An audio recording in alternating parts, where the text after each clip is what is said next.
নবনিযুক্ত মন্ত্রী মহোদয় শপথ গ্রহণ অনুষ্ঠানে স্বাগত জানাচ্ছি। অনুষ্ঠানের শুরুতে পবিত্র কোরআন থেকে তেলাওয়াত করবেন হাফেজ কারি মাওলানা মোহাম্মদ আবু রায়হান, ইমাম, বাংলাদেশ জাতীয় সংসদ সচিবালয় মসজিদ। أعوذ بالله من الشيطان الرجيم. بسم الله الرحمن الرحيم. وأوفوا بعهد الله إذا عاهدتم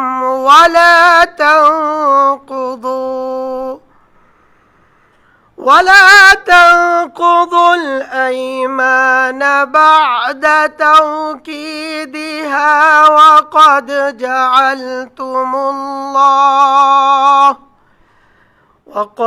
جعلتم الله عليكم كفيلا إن الله يعلم ما تفعلون. صدق الله العظيم. সূরা আন-নাহল এর 91তম আয়াতে কারিমা তেলাওয়াত করা হলো, যার বাংলা অর্থ এইরূপ: যখন তোমরা আল্লাহর নামে কোনো অঙ্গীকার করো তখন তা পূর্ণ করো এবং এ শপথ পাকাপোক্ত করে নেয়ার পর তা ভঙ্গ করো না, কেননা এ শপথের জন্য তোমরা আল্লাহকে অভিভাবক বানিয়ে নিয়েছ। অবশ্যই আল্লাহ তাআলা জানেন তোমরা কি করো। বারাকাল্লাহু লানা ওয়া লাকুম ফিল কুরআনিল আযীম। আসসালামু আলাইকুম ওয়া রাহমাতুল্লাহ।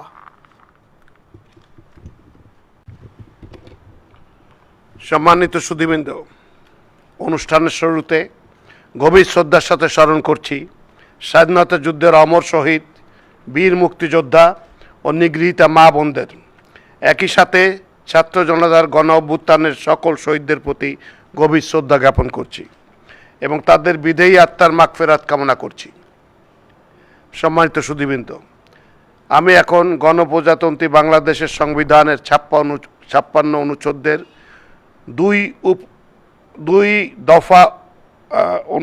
2 উপদফা অনুযায়ী রাষ্ট্রপতি কর্তৃক গণপ্রজাতন্ত্রী বাংলাদেশ সরকারের মন্ত্রী পদে নিয়োগপ্রাপ্ত ব্যক্তির নাম ঘোষণা করছি। তিনি হচ্ছেন জনাব আহমেদ আজম খান, এমপি। স্যার আসুন। নবনিযুক্ত মাননীয় মন্ত্রীকে মহামান্য রাষ্ট্রপতি মহোদয়ের নিকট মন্ত্রী পদের শপথ ও গোপনীয়তার শপথ গ্রহণের জন্য সবিনয় অনুরোধ জানাচ্ছি।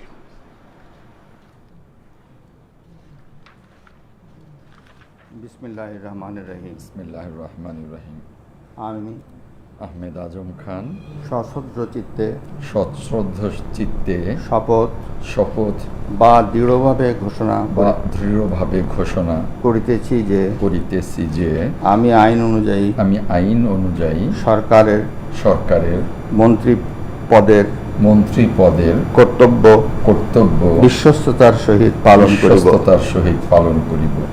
আমি বাংলাদেশের প্রতি অকৃত্রিম বিশ্বাস ও আনুগত্য পোষণ করিব। আমি সংবিধানের রক্ষণ সমর্থন ও নিরাপত্তা বিধান করিব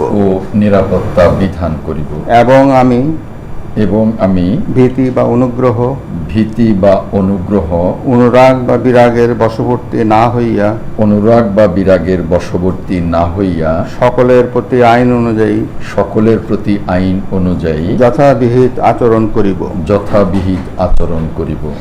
এবার মাননীয় মন্ত্রীর গোপনীয়তার শপথ পাঠ পরিচালনা করার জন্য মহামান্য রাষ্ট্রপতি মহোদয়কে বিনীত অনুরোধ জানাচ্ছি।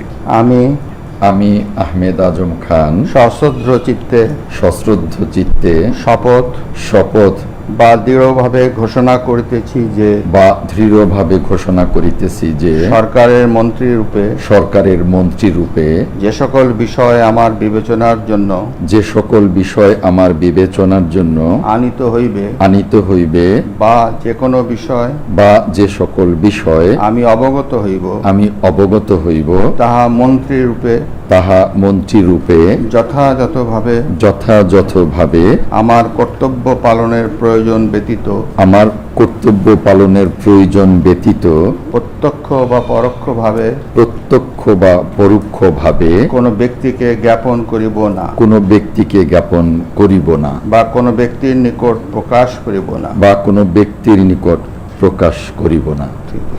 এখন মাননীয় মন্ত্রী মহোদয়কে মন্ত্রীপদের শপথ ও গোপনীয় শপথপত্রে স্বাক্ষর করার জন্য এবং স্বাক্ষর শেষে নির্ধারিত আসন গ্রহণ করার জন্য বিনীত অনুরোধ জানাচ্ছি।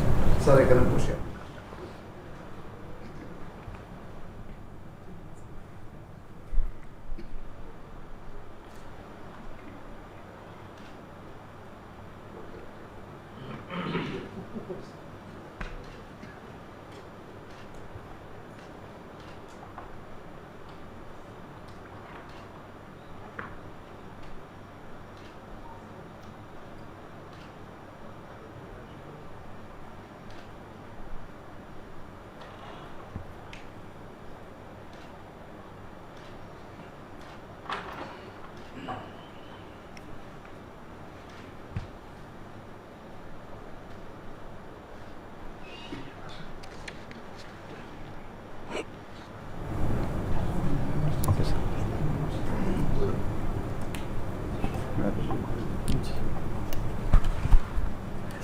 অভিনন্দন।